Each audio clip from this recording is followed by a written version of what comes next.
All right, today we are talking about how to calculate a calorie deficit. And why. And why? Don't forget why. Well, why? Why would you need to calculate a calorie deficit? Well, it's all about your goals, Yes. right? Like every podcast comes back to. Depends what you're trying to do. Generally, if you're trying to calculate, or you want to calculate a calorie deficit, it's because you're wanting to lose weight or fat, body fat. Would you say you could group that into two different areas though, which would be not like I wouldn't say performance, but if you're cutting for a weight for a competition compared to cutting for aesthetic purposes. Yep. So you like sport or other. Two different approaches. Yep. Yeah. Yep. But Same for outcome. both of them, you got to drop some calories. Yeah. Mm-hmm. Is there a percentage of body weight that you'd recommend for general sports people if they're planning on cutting weight? Body weight or body fat. Body fat? Yeah, I would always encourage people to look at their body fat percentage rather than overall body weight. Body composition it's much more important. But it is more difficult to measure. Hence this podcast, I guess, because you can step on a scale and know immediately how much you weigh. A few different ways to measure body fat. Calipers. You can get a electrical impulse test. Calipers are only as good as the guy using the calipers. Exactly. The electrical impulse test varies on your hydration level. Hydration, body temperature. There's a water submersion level test, which is water displacement. It's kind of accurate, but also not as accurate as something like a DEXA scan, which is almost like an X-ray for fat. Yeah, I would recommend a DEXA scan from someone that's got the actual DEXA but equipment. even calipers are useful. If you're getting measured by the same person all the time, you can kind of track your progress. So would the purpose be you measure how much body fat you have at a certain point in time, and then you measure again at a later point to see if you've made any progress training the way you are and eating the way you are? Yeah, generally if you use the same method, you can compare how you're going. Because I can't see any reason why you would just do the single body fat test. Like, why would you care, except for anecdotal purposes, you're just telling your mates how much body fat you have, unless you're planning on changing it. Yeah, you need to continually measure it. Yeah. And along with that, measuring it, as you're dropping body fat and in turn body weight, you will then need to look at your total calorie intake as well, because that will need to be adjusted based on the results.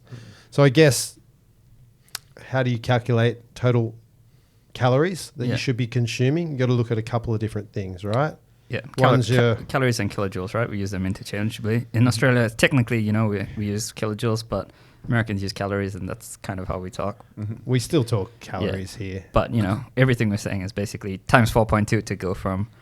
4.184 to be exact. 4.184 to go from calories to kilojoules. Yeah. Well, simply put, up front, I think we should just say, if you want to lose body fat, it's the first simple thing to look at is calories in versus calories out. Yeah. And consuming less calories than what your body needs is the only way to safely drop body fat. Yeah, that's the golden rule, right? Calories in, calories out. Yep. And you can play around with the macronutrient profile depending on what you do, what sport you do, and obviously how much carbohydrates you need for your activity level, how much protein you need to maintain muscle. But at the end of the day, it's calories in, calories out. Yep.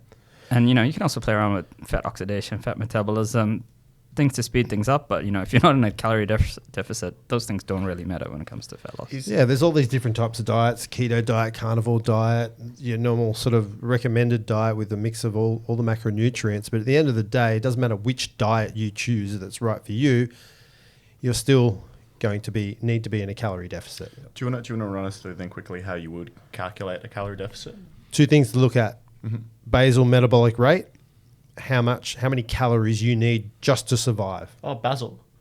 He's your mate Basil. But actually basal as in your base metabolic rate, right? Yeah. So just if you look at the normal sedentary person, how much energy do they need, or how many calories do they need just to survive? Is there an average there? Well, you know what a calorie is, right? Yes. It's a measure of energy. Energy, exactly. So all these things in your body require energy. Just keeping your body warm, breathing, walking, just existing. So that's what your basal metabolic rate is. Your base energy rate. So there are calculators. I mean, if you just look online, you'll find calculators that'll help you calculate that, and that'll be based on sort of body weight mainly, and you obviously age, maybe body weight, age, gender.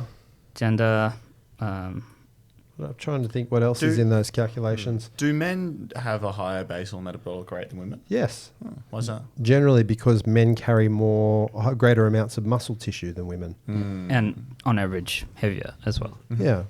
So I've got a question. If you're a sports person looking to go into a calorie deficit Yep. for the reason of losing a little bit of weight for the next competition, what time period do you think is safe to be in that calorie deficit? Because obviously you're going to have lower energy expenditure, which means you'd be training less and you're probably progressing less. So you don't really want the time to be too short and drop weight in a very quick period, but you don't want it to be too long, because how long are you going to be in this period of lower energy expenditure? Well, it's a good question, because you brought up the second component in calculating a calorie deficit, which is your TDEE, which is just your total energy expenditure.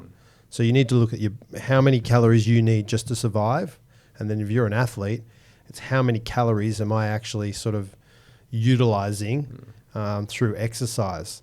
So that's where that second sort of calculation comes into play. And usually you'll need to sort of combine the two, and then you need to create a calorie deficit based on those two calculations. Right. So what you're referring to is, I think you'll need to look at the time period in which you have to compete. So say it's 10 weeks until you compete in a jiu-jitsu comp, right? Yep. You then need to look at how many kilograms of body fat, or how much body fat I need to lose in that 10 weeks. And then you'll need to set your deficit based on that over the 10 weeks. And it's kind of different for people. You know, there's different approaches. You can do a rapid one if you have the discipline at the end, which is kind of, not as sustainable as doing a gradual calorie deficit. So once I did a pretty rapid, I tried to, cut to the weight class just below. I thought, you know what, I'm going to smash all these lightweight guys. Did a quick weight drop, went into the 66 kilogram competition when I'm usually walking around at 76. So it was a massive drop, and I just had zero energy at all. Even after giving myself 2-3 days to kind of recover on like a maintenance level of calories, I just couldn't get any performance benefit out of dropping all that weight so quickly. The opposite, I did the what do you call it, progressive weight loss. I think it's the better option. Over about it was 4 to 6 months. It was over. Sounds safe and healthy. Lockdown, and I got not stronger because without access to the gym, but much faster. I had better endurance, and I dropped about 15 kilos over about that 4 or 5 months. Shit. Much more recommending that. Yeah. It's still a lot of weight to lose over that period, but generally you're starting with a deficit of anywhere between 200 and 500 calories on what you would normally intake, right? And then you would adjust it from there depending on how you're responding. The average safe amount of body fat to lose is about, I think it's like, well, it depends. It depends on your starting body fat, right? Yeah, well, true. If you're, I guess we're talking to people that are healthy and fit. What percentage are we talking about for someone who's healthy and fit? Like if you think you're going to lose 5% body fat in a few months, it sounds easy. It's really not. Especially if you're coming off a low body fat percentage as a base. Yeah. But I would recommend most people should hang anywhere between the 10 and 15% body fat. I think that's good for people that are into sports and active. Yep. Anything below 10%, you're going to start to suffer. Yeah. Joints, even your mental health and focus, energy, endurance is really going to suffer. Unless, you're a bodybuilder and that's kind of like your sport, right? You have to get to... They're not really performing. And it depends on your lifestyle as well. Like obviously if you're they're posing on a stage. If you're working like a fairly, tough, complex job, you can't just, fast all day without any carbs or anything because you just don't have the energy. To the further extent, if you're going out and socializing on the weekend, depending on your definition of socializing, that's definitely going to count against your cutting. Mm-hmm. I thought calories don't count on the weekend. Vodka soda. But so if anyone's sort of wanting to try and figure this out, you need to look basal metabolic rate, total daily expenditure, energy expenditure, combine the two to get how many calories a day you need to sort of just maintain. And then you need to subtract 200 to 500 calories from that to calculate how many calories you need to start dropping body fat. And if it's not happening quick enough, you might have to up that. And as you do start to drop body fat, you're actually going to have to adjust your total calories down even more because you're becoming lighter. You're probably dropping a little bit of muscle tissue. So it actually So it's an ongoing it's an calculation. ongoing calculation. You can't just set it at this amount. If you've lost 5 kilos That's of a really body good fat, point. Yeah. you've reset your basal metabolic rate, even if your total daily energy expenditure is the same. Yeah, exactly. Like if you're losing, let's say, 10 kilos, and then you think, oh, I'm happy, I'm going to go back to eating what I was before. Well, you're a smaller person. Well, even if you're eating what you started eating at the beginning of your nutrition that's plan. exactly what I mean. At that point, you're now eating to excess because you're a smaller person. That's You're right. eating a high proportion compared to your body weight. Exactly. I would say monitor it. A lot of people don't have this luxury, but monitor it every 4 weeks. Yeah. Because things fluctuate, right? And you will go through periods where your body fat levels will stabilize for a bit.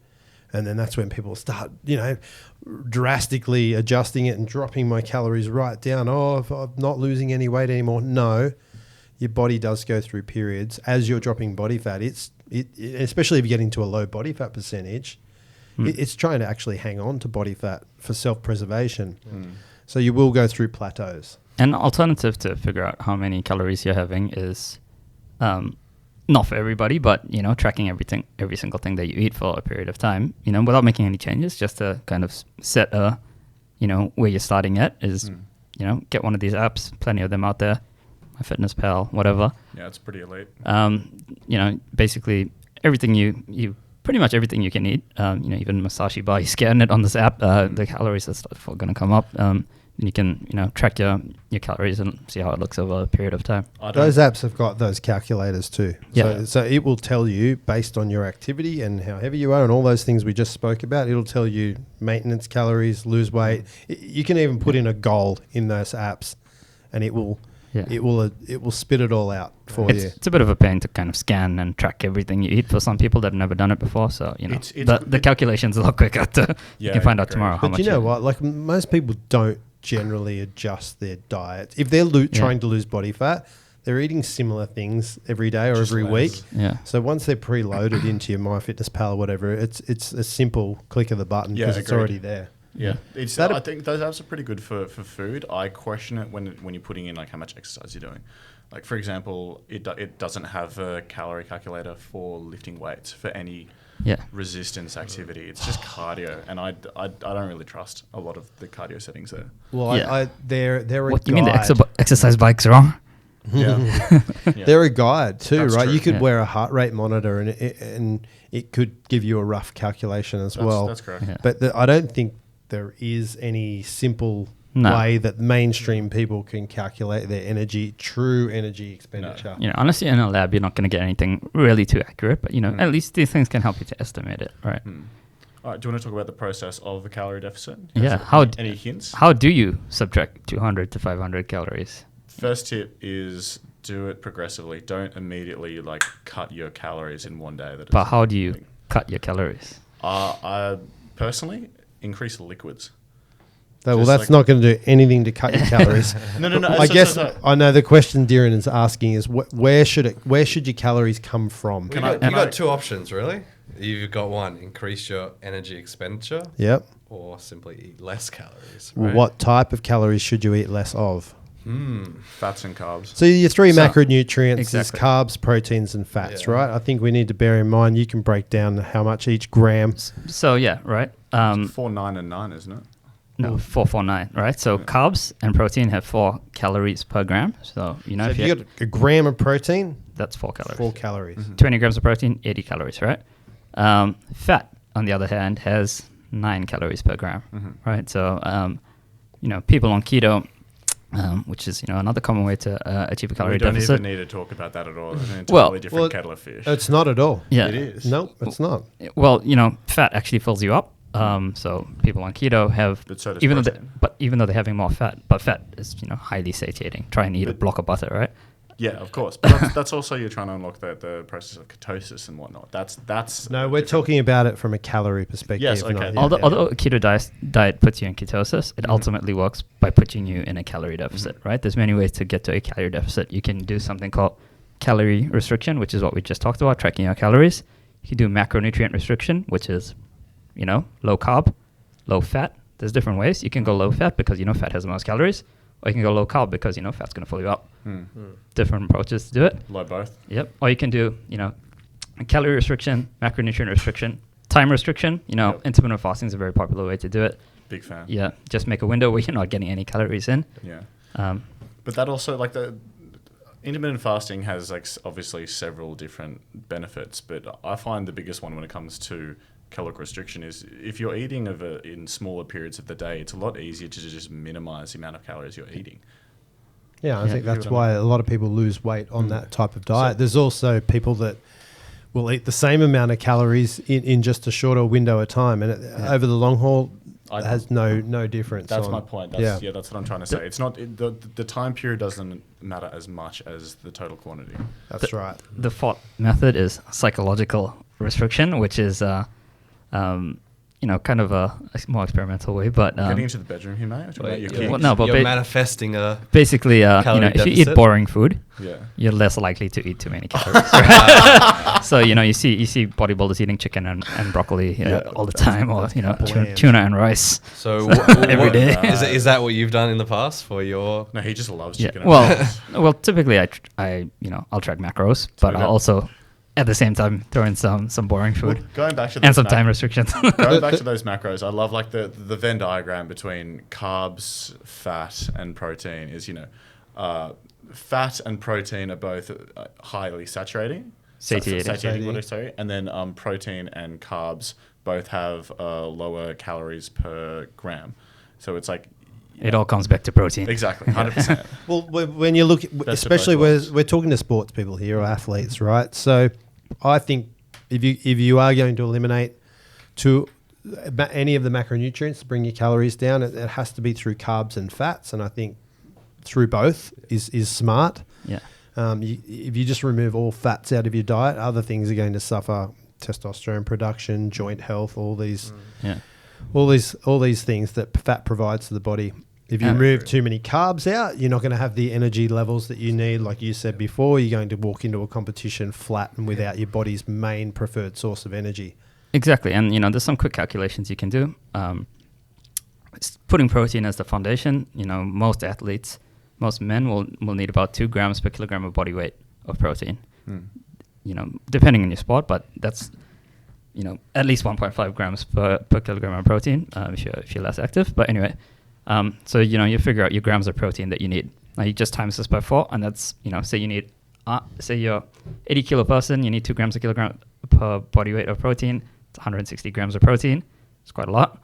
Times that by 4, that's 640 calories, right, from protein. Yep. So now, say you're having 2,000 calories in a day. Now you've got 1,300 and something calories to play with through carbs and fats. Right. So now you can do a calculation in your head. Say you want to get 50% of your protein from carbs, right? 50% of your calories from carbs. So then that's 1,000, right? So say if you're doing a low-fat diet, for example. So then you got 1,000 calories from carbs. How do you calculate the n grams? Simply divide the calories by 4, so you get 250 grams of carbs in your day, and then you've got 360 grams of fat to play with, which is not much at all. 360 calories of fat. Yep. So divide that by 9. Shit. Come on now. Fuck off. 360 is surely divisible by 9. 40? I guess the point there is I would never recommend cutting one of those macronutrients down to very, very low. I'd be getting a nice mix of each of the macronutrients, but adjusting your carbs and your fats. That's where the calories come from rather than the protein. And you don't Protein's important for muscle preservation. As soon as you cut calories, your body's... I know. Your body... I know, right? Well, you know what? Your body's looking for calories from anywhere. And that could come from muscle tissue, right? Especially when you're in a calorie deficit. So the main thing that you do want to concentrate on when you are in a calorie deficit is maintaining that muscle tissue and getting rid of the body fat. And I'm in a predicament at the moment, right? Like, obviously my arm's busted up. You're in a sling. I'm in a sling. Darren's just had surgery, bicep tear. Just got my bicep tendon reattached. Yeah, but his girlfriend went away for one weekend, and look what happened. Exactly. My right hand still works, but anyway, I'm trying to lose some weight because I'm going to Bali in 4 Darren's weeks. Getting married. Anyway, going to Bali in 4 weeks. So I also don't want to lose this muscle because, once upon a time I had a big bicep on this left arm. So, if I'm going to go on a calorie deficit, I'm going to, surely going to break down some muscle. And being incredibly inactive with the sand, probably going to lose even more muscle. So, basically you're having heaps of protein. Is there a point to this story? The point have heaps of protein. The point is, if you're being inactive and you're being in a calorie deficit, to maintain muscle, That's a recipe for disaster. you need a lot of protein. Yeah. Going back to a calorie deficit, cutting carbs and fat, what that actually looks like is you don't even need to completely change your lifestyle at all. What it might look like is if you're having your standard 3 meals a day, just less rice, less something you're not having. Yeah, just cut back a little the serving size of the carbs and the fats. Exactly. Speaking of lifestyle, there's one more source of calories out there. Alcohol. Exactly. Alcohol contains 7 calories per gram. But often you don't really know how many grams of alcohol you're having, right? Vodka, but soda, you can almost soda. translate that to grams per mole. I'm saying alcohol itself has 7 grams per. So not even 7 calories per gram. Yeah. Doesn't matter. Beer. And guess what? The kicker is on alcohol. The minute you consume alcohol, that's what your body prioritizes as its energy source or to metabolize alcohol ahead of every other macronutrient. And muscle protein synthesis stops as soon as you start consuming alcohol. So you're not going to be using your stored body fat. Why have you gone quiet? That's his primary macronutrient we're talking about. I feel personally attacked. Hal just learned there's another macronutrient that he's consuming the most of. What does your pie chart look like when it comes to the macronutrient? On a Saturday night, it would probably be half-half. Gross. That's crazy. But right. So, say you're drinking a shot of tequila, 25 mils, 40% alcohol. So what's 40% of 25? Say 12. 6.2. 10. So 12 times 7, that's, 90 calories. And 12. 12 times 7 is... Whatever. 84 calories. 12 is not a quarter of 25. Mate, 40%. 40%. You're drinking Patron. You're drinking Patron. It's strong. So, basically, that's 90 calories in a shot, right? I don't think people don't tend to count alcohol when they're looking at calories in, calories out. Every calorie counts, on the weekend. There's the old saying, calories don't count on the weekend. But and that's where most people fall down. It's on the weekend. They can be very strict during the week, and then they think, hang on, I'm eating so strict. And then 1 or 2 days over the weekend can blow it all out. If you look at your week on average, right, say you're having, we'll go back to 2,000 a day, suddenly you have a few shots and, some junk food in the weekend, and you're almost, going to 3,000 pretty easily. And especially if you're just cutting your daily calories by 200 to 500, it only takes 1 or 2 meals on a weekend, extra meals or something different, to blow all of that deficit that you've worked so hard for during the week. So say, once you average that out, 2,000, 2,000, 2,000, and then 3,000 in the weekend on a Saturday and a Sunday, you're basically up to whatever, 2,200 or 2,300, which might not even make you in a calorie deficit. My advice, if you are going to go out binge drinking on the weekend, is make sure you're doing something active while you do it. Yeah. Go and smash your vodka sodas, but go to a concert, go to a club, go to a party. Make sure you're getting your steps up while you're doing it. Yeah. That's my only tip. Mate, I'm busy training on a Friday night. What are you talking about going to a club? That's Saturday. Yeah, you don't know about Saturday too. Friday night at the bar. Lifting weights. We've got all the life stages here, haven't we? Young, beginning to become an adult, old man. But oh my God. my preference for this whole calorie deficit thing is I love eating way too much. Like the thought of reducing my food intake just makes me so sad. So you just do it. So what I do is I just bump up my exercise. I get on the bike. I do 1-2 hours, just like 50 kilometers, and that just completely smashes out my energy expenditure. Yeah. And then I can just eat whatever I want. I think that's the best way to do it, and it's the funnest way to do it. It's an equation, right? Calories in, calories out. Yeah. You can decrease the in, or you can increase the out. And you're getting fitter in the process, and stronger. And sometimes there's a trap that if you do a lot more exercise, you actually do eat more to compensate for it, right? So who cares? Yeah. Or you can end up. Who gives a shit? You can end up overtrained and fatigued as well. So that comes into account. That would be my only issue. Like me personally, like I have a big basketball game on a Sunday. I can't go overboard every single day. Yeah. Otherwise, by Sunday, I'm just exhausted. Yeah. Yeah. Completely agree. It's a mix. Anyway, I think we've covered it. I think in the link for this podcast, we should probably put the calculator for basal metabolic rate and also the TDE, the total daily energy expenditure. So we'll put calculator links in there so anyone can figure it out for themselves. This will be easy. You're putting the link to this book too. I love how he finds them. It's just like flicking through the pages. But every second quote surely is about discipline. Yeah. This will be an easy one for you. Well, Miyamoto Musashi was absolutely ripped, and he tracked his calories. What app did you use? He tracked it in the reflection of his He also of his sword. Of his he sword. existed in a time before fucking confectionery and chocolate as well. So come on, he was out in the woods just slaying people. drinking sake. Okay, one of Miyamoto calories. Musashi's Calorie tenets, quotes? right? 0 calories. Do not pursue the taste of good food. We've heard this one before. Oh, this is a good one. This is a good one. That's it. That's all he says. Do you know what? It's actually a good point It's because true. we look at food as a reward, and it's almost like this emotional fun, thing, right? But it is purely. We need to start to look at food as just purely a fuel source. When we're filling up our car with petrol, we don't go, oh, the smell of this petrol, it tastes so... We just go, this is what's going to fuel my car. Straight to E10. And that's the way we need to actually start to look at food. That just sounds unpleasant. I don't agree with that at all. Food's Why? important, right? Food is, food's in every single culture in the world. Every single occasion, a wedding, a funeral, a birthday party. Everything has food generally associated with it. Good whole foods have inbuilt pleasure rewards. And there's a reason.